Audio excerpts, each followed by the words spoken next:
दोस्तों, अपने उत्तराखंड में ये हो क्या रहा है? बीते कुछ हफ्तों की आप अगर हिस्ट्री निकालेंगे, इतिहास खंगालेंगे, तो आप देखेंगे पीछे मुड़कर कि देवभूमि की परिभाषा बदलने वाली तस्वीरें देखने को मिल रही हैं। अपने उत्तराखंड को किस लिए जाना जाता है बल? लगता है यह सब हम लोग भूलते जा रहे हैं। कई मामले, अंकिता हत्याकांड में कथित वीआईपी की एंट्री से खलबली, ऋषिकेश में तनाव ऐसा कि जनता और प्रशासन आमने सामने आ गया, इन दोनों के बीच में एक संघर्ष, तो उधर देहरादून में त्रिपुरा के छात्र की हत्या पर खूब बवाल शुरू हुआ। तो ही अब एक सीसीटीवी फुटेज सामने आया है इस हत्याकांड का। आपको बताऊंगा पूरी खबर और उस फुटेज में क्या कुछ है। नमस्कार, पहलाग में पंकज रौतेला, आप देख रहे हैं उत्तराखंड न्यूज। दोस्तों, जहां एक तरफ अंकिता मामले में महिलाओं ने मोर्चा खोला हुआ है, वहीं ऋषिकेश में जनता सड़क पर आ चुकी है।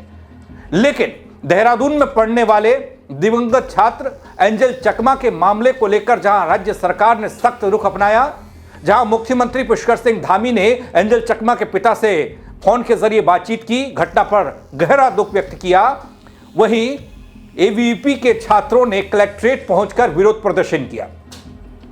साथ ही एंजल चकमा के परिजनों को न्याय दिलाने की मांग की। कर चुकी है, क्या डिमांड? सर, बात इसमें ये है कि जो उन्होंने अरेस्ट तो कर लिया, बट अभी तक जो मृतक परिवार है उनको न्याय नहीं मिला है। और मैं ये चाहती हूँ कि जो मामला है ये फास्ट ट्रैक में चला जाए और इसमें जो भी मुआवजा है या फिर जो मृतक परिवार को न्याय है वो जल्द से जल्द दिया जाए, क्योंकि जो पूरे देश भर से हमारा जो उत्तराखंड देवभूमि जो देहरादून है वो शिक्षा केंद्र माना जाता है, जिसमें कि देश भर से लोग आते हैं और देश भर से आने वाले जितने भी छात्र छात्राएं हैं, मैं चाहती हूँ कि वो अपने आप को असुरक्षित ना महसूस करें, क्योंकि उनके साथ परिषद पहले भी खड़ी थी, आज भी खड़ी और हमेशा खड़ी रहेगी। दोस्तों, ये पूरी घटना कैसे हुई वो बताता हूं। त्रिपुरा के छात्र एंजल चकमा की हत्या से जुड़ा एक सीसीटीवी फुटेज सामने आया है। सीसीटीवी वीडियो में कुछ लोग एंजल चकमा को मारते हुए दिख रहे हैं। दरअसल दोस्तों, त्रिपुरा के ऊनाकोटी जिले का रहने वाला 24 साल का वो छात्र, जिसका नाम एंजल चकमा, उत्तराखंड के देहरादून में अपने प्रदेश की राजधानी में जो शिक्षा का हब है वहां एमबीए फाइनल ईयर का छात्र था। एंजल चकमा का भाई भी इसी देहरादून में एक कॉलेज में पढ़ता है। दोनों सलाकोई इलाके में रहते हैं। लेकिन यहां नस्लीय टिप्पणी के बाद एंजल चकमा पर हमला हुआ। अस्पताल में जिंदगी और मौत के बीच झूलते हुए आखिरकार उसने दम तोड़ दिया। जब त्रिपुरा के छात्र की मौत देहरादून में हुई तो एक सदमे से कम सरकार के लिए भी नहीं थी, ना ही सिस्टम के लिए, क्योंकि देहरादून को जाना जाता है अपने शिक्षा के लिए, यहाँ के इंस्टीट्यूशन के लिए, और देश से ही नहीं विदेश से भी बच्चे यहाँ पर पढ़ने आते हैं, पढ़ते हैं। लेकिन उन सब के बीच जब सरकार को लगा कि ये बहुत बड़ी घटना हो गई, नस्लीय टिप्पणी के बाद किसी की मौत हो गई या फिर उसकी हत्या कर दी गई, ऐसे में सरकार से लेकर मुख्यमंत्री पुष्कर सिंह धामी खुद एक्टिव नजर आए। एंजल चकमा के पिता से मुख्यमंत्री ने फोन के जरिए बात की और सख्त कार्रवाई का भरोसा दिया। Hello, good morning sir. हाँ, गुड मॉर्निंग चकमा जी, कैसे हैं तरुण जी?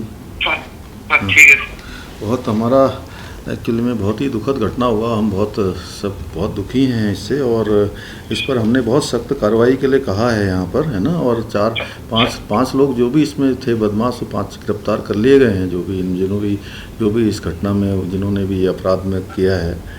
और एक कोई नेपाल का था, शायद वो नेपाल भागा हुआ है, कहाँ है, तो उसके ऊपर इनाम यहाँ घोषित हमने कर दिया है और उसको पकड़ने के लिए भी टीम वहाँ पर भेज दी गई है पुलिस की ना।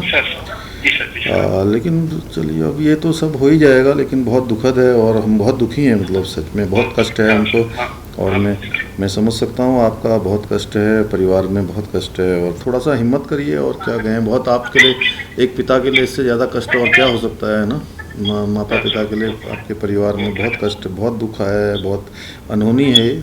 हम भगवान से यही प्रार्थना करेंगे और इन जो भी लोग इसके दोषी हैं उनको हम लोग कड़ी से कड़ी सजा दिलाएंगे। यहाँ दोस्तों, आरोप है कि 9 दिसंबर को एंजल चकमा और उसका भाई जब बाजार में पहुंचे थे खरीदारी करने के लिए, शॉपिंग के लिए, तो उस दौरान कुछ लड़कों ने दोनों पर अभद्र टिप्पणियां, नस्लीय टिप्पणियां की, जिसका एंजल चकमा ने विरोध किया था। इस बात को लेकर दोनों पक्षों के बीच झगड़ा हुआ, जो सीसीटीवी फुटेज में सामने आ रहा है। 5 से 6 लड़कों ने एंजल चकमा पर धारदार हथियार से हमला किया। इस हमले में एंजल चकमा और उसका भाई घायल हुआ, लेकिन एंजल चकमा को ज्यादा चोट आई। इसके बाद उसे ग्राफिक एरा मेडिकल कॉलेज में भर्ती किया गया और इलाज के दौरान 26 तारीख वो तारीख थी, 26 दिसंबर की सुबह, जब उसने दम तोड़ दिया। इस मामले में देहरादून एसएसपी अजय सिंह का कहना यह कि अब तक की पूरी जांच में हेट स्पीच जैसी कोई बात सामने नहीं आई है और इतना जरूर है कि हॉट टॉक हुआ था और उस वजह से मारपीट हुई। यानी कि जिस नस्लीय टिप्पणी का बार बार जिक्र किया जा रहा है, पुलिस उससे इनकार कर रही है।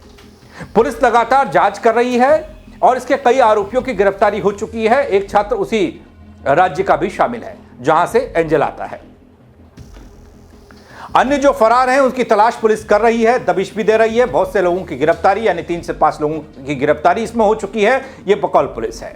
डेफिनेटली अभी तक की जो मैं इन्वेस्टिगेशन है उसमें, क्योंकि मैं इसको बार बार बहुत सारे फोरम्स पर रिपीट कर रहा हूँ, अभी भी रिपीट करता हूँ कि जब 2 पक्ष होते हैं तो उसमें अगर एक पक्ष खुद एक प्लेस से रिलेटेड है, वहाँ पर नॉर्थ ईस्ट से रिलेटेड है और साथ ही साथ एक नेपाली मूल का भी वहाँ पर युवक है, तो जो टिप्पणी है वो नस्ली टिप्पणी की श्रेणी में इसलिए नहीं आती है कि उसमें खुद भी जो है एक युवक जो है वहीं का उसी स्टेट का जो है निवासी है। और ये बात उन्होंने भी स्पष्ट करी है कि उनकी कोई मंशा दूसरे को नहीं थी। ये आपस में उनके द्वारा जो है कुछ अपने डेरोगेटरी रिमार्क्स आपस में शेयर किए जा रहे थे, जो एक ग्रुप बैठा था और कहीं ना कहीं उसका इम्प्रेशन ऐसा गया कि वो कोई टिप्पणी उनके ऊपर की जा रही है। तो इस कन्फ्यूज़न में जो वहाँ जो क्लैश हुआ, उस क्लैश के रिजल्ट में ही ये सारा इंसिडेंट हुआ है। और इसमें चूंकि वो लोग पहले से पूर्व में एक दूसरे को जानते नहीं थे, कोई ऐसी मंशा पहले से नहीं थी, ना कभी कोई लड़ाई झगड़े की बात थी, तो एक अज्ञात लोगों के बीच में इस तरह से झगड़ा हुआ और उसमें खुद एक जो नॉर्थ ईस्ट का लड़का था उसके द्वारा इस चीज़ को एक्सेप्ट भी किया गया इंट्रोगेशन में कि उनके द्वारा ऐसी कोई टिप्पणी नहीं की जा रही थी। वो आपस में बैठकर उनका जैसे जो दोस्त लोग थे उनके आपस में हंसी मजाक में ऐसी टिप्पणी की जा रही थी। दोस्तों, एंजल चकमा के भाई माइकल चकमा की तहरीर पर पुलिस ने आरोपियों के खिलाफ मुकदमा दर्ज किया।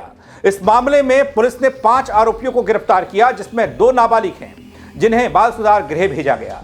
फिलहाल एक आरोपी फरार बताया गया, जिसकी पुलिस तलाश कर रही है।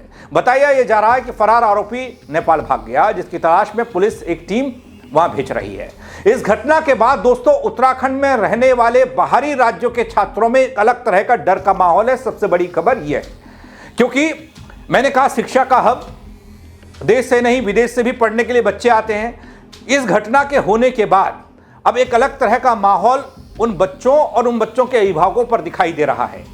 नॉर्थ ईस्ट के छात्रों ने इकट्ठा होकर एक बात कही, इस तरह की नस्ल भेदी टिप्पणी करना बर्दाश्त नहीं होगा। दोस्तों, एक बहुत बड़ी आर्थिकी तौर पर भी देखें तो मजबूती मिलती है बाहरी छात्रों से उत्तराखंड को, जो यहां पढ़ने के लिए आते हैं। लेकिन दोस्तों, बीते कुछ दिनों में जिस तरह की तस्वीरें हमारे सामने आई, खासकर एंजल चकमा के मामले में, उससे तनाव और ज्यादा बढ़ता दिखा और बदलाव बहुत कुछ दिखा। बदलाव ये कि जहां पहले देहरादून और उत्तराखंड को शांति और सौहार्द के लिए जाना जाता था, वहां नस्लीय टिप्पणियों के लिए कहीं जगह नहीं थी। लेकिन यहां नस्लीय टिप्पणियां होने लगी और बच्चे यानी कि छात्रों पर हमला करने लगे।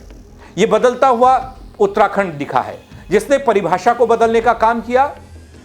और इससे ऐसा लगा कि ऐसी तस्वीर अगर आएगी तो फिर देश और विदेश में वो छवि क्या पेश होगी, जिससे कि लोग अट्रैक्ट होते हैं। लोग ये चाहते हैं कि वो उत्तराखंड आए, एक स्वच्छ और शांत मौसम में पढ़ाई करें। लेकिन इन सब के बावजूद एंजल चकमा की मौत के बाद माहौल बदला सा है। ऐसा क्यों है, ये मैंने आपको बताया कि एक नस्लीय टिप्पणी जिसमें चाइनीज, चिंकी, तमाम तरह की टिप्पणियां की गई, ये कहा गया, और उसके बाद एंजल और उसके भाई पर हमला हुआ। इसके लिए कितनी जगह है और क्या वाकई में अपने उत्तराखंड में, जहां पर आप ये कह सकते हैं कि नॉर्थ ईस्ट से भी बच्चा आकर पढ़ता है, साउथ से भी बच्चा आकर पढ़ता है, कई बच्चे गोरखाली बच्चे यहाँ पर पढ़ते हैं, कई चाइनीज़ बच्चे भी यहाँ पर हैं जो पढ़ते भी हैं और व्यवसाय भी करते हैं। लेकिन उन सब के बीच ये नस्लीय टिप्पणी के बाद हमला होना उत्तराखंड सरकार और उत्तराखंड के लोगों के लिए भी बहुत बड़ी चुनौती पेश कर गया। अब इस मामले में कार्रवाई हो रही है। हालांकि पुलिस उस मामले को दूर रख रही है जिसमें यह कहा गया कि नस्लीय टिप्पणी हुई, कोई लिंचिंग नाम की चीज हुई। लेकिन सुधरने और सुधारने की जरूरत मालूम पड़ती है।